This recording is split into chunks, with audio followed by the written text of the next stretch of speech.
And here we are again with Jimmy Allen. The young flying student has at last learned that some vital plans of the new jet-propelled airplane have been stolen from the Army Experimental Aircraft Factory on the airport. But he also realizes that his great friend and instructor, Speed Robertson, is under suspicion. Circumstances seem to indicate that the famed pilot is in some way connected with the disappearance of the valuable drawings. Jimmy knows better, but can he prove it? He also knows that Major Moto, the mysterious Oriental, is more than just a student at the school. But right now, Jimmy must take another lesson from Speed Robertson. And here they are with Jimmy at the controls and the patient Speed guiding the young student. How was that last turn, Speed? All right, Jim, my boy. You're doing fine this morning. You know, I thought I was slipping a little. If you did, I didn't notice it. Shall I try another one? No, I think I'll let you shoot some landings now. Oh, boy, that'll be great. Just what I want. Okay, now, Jim. I guess you know all the basic rules of landing and taking off an airplane. I think I do. Of course, you know the first one. Always land and take off into the wind. Yeah, I know that one all right. All right. Now, you've got to learn just when to cut your gun so you'll come in and land at the right spot. That doesn't sound so easy. It's all a matter of judgment and practice. The first thing to determine is the proper gliding angle of your ship.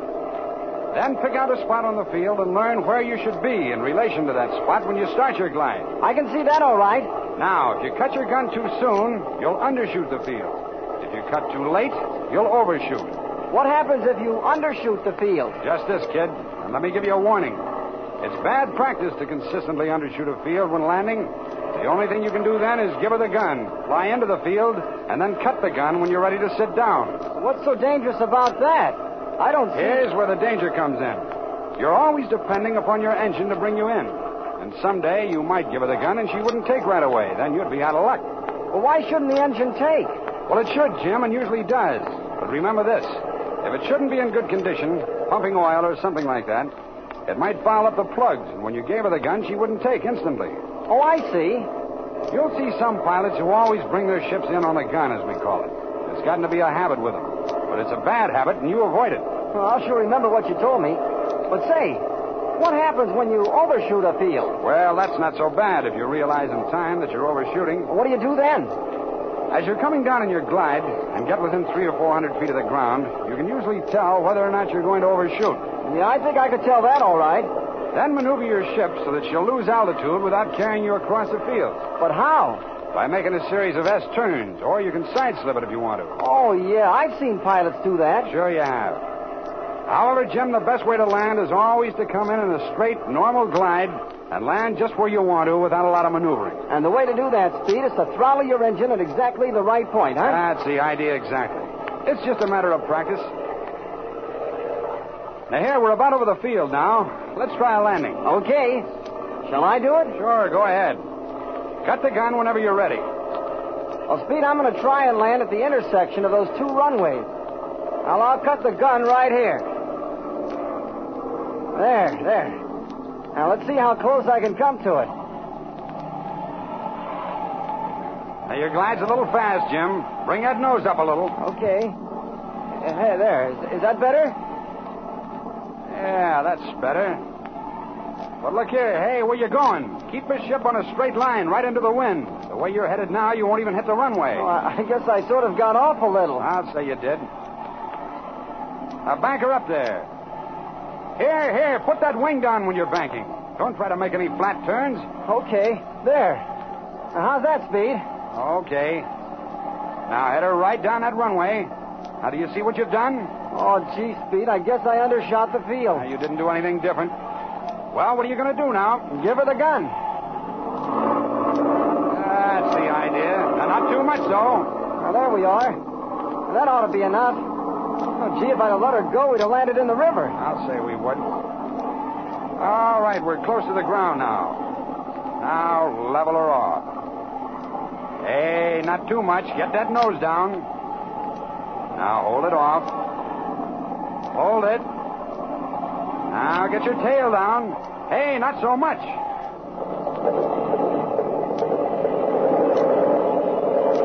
Well, that wasn't a very good landing, was it, Speed? A good landing? That was about 8 landings, and all of them bad. That's all right, kid. You did well for the first time. Well, it didn't seem very good to me. What did I do wrong? You leveled off too soon. Then you got one wing down slightly. If the ground had been 25 feet higher, it'd have been a good landing. Then you put your tail down before we'd lost all your flying speed. Oh, gee, there's a lot of things to think of in those last few seconds. Just a matter of practice, kid. In a few days, you'll be making swell three-point landings. They're the best kind, aren't they? Yes, sir. You put the two wheels and tail skid on the ground at exactly the same instant. Your landing will then be okay. Say, I heard of a three-point landing the other day that wasn't okay. You mean that student who landed on two wheels in the engine? Yeah, that's the one. Yeah, that was a three-point landing, all right. But don't try that kind, at least when I'm along. Well, taxi into the line, kid. Someone else may want to use this runway. Okay.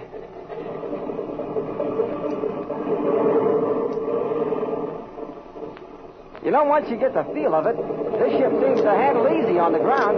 There's nothing to it. But never try to taxi too fast in a high wind. I'll be careful of that, all right. Oh, look, Speed. There's Dick Croft. Sure enough. Well, here we are, and I'm going to leave you. I have to begin the test flights on the new Army jet plane this afternoon. Oh, gee, Speed, can I go down with you? Can I see it? Oh, I'd really get a kick out of that. That's all right with me, kid.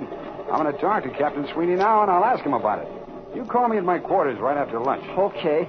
Oh, gosh, I hope it'll be all right. I've been mighty anxious to see that.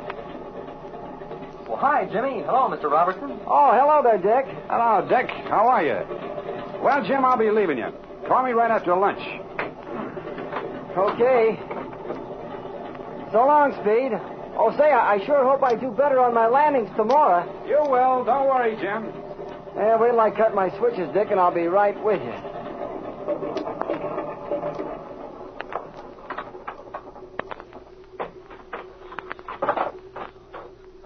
Did you make that landing a minute ago, Jimmy? Barb and I saw you on the runway. Well, if you can call it a landing, Dick.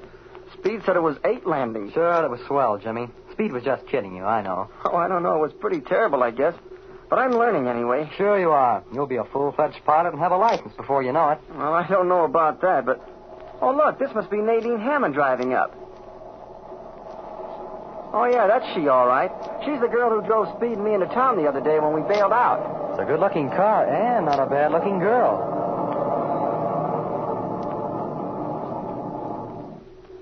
Good morning, Jimmy. I see you've been flying again. The little crack-up you had the other day doesn't seem to have bothered, but I guess you're busy. I'll barge along and see you some other time. Oh, no, I'm not busy. Oh, Miss Hammond, let me present Dick Croft. Dick is a student at the school here, too. How do you do? Well, how do you? Flying is such a fascinating sport. I think I'll take it up. I must speak to Father about that. Oh, gee, there's nothing like it. Yes, it would keep me amused for a while. And one meets such interesting people around a flying field. Well, I must run along. Enjoyed seeing you, Miss Hammond. See you later, Jimmy. Okay, Dick, see ya. Bye. Well, how have you been, Miss Hammond? Oh, rather fair. So Dick Croft is a student down here. Mm-hmm. A fine fella, too. He seems to be very attractive. Oh, yeah, he's a good guy.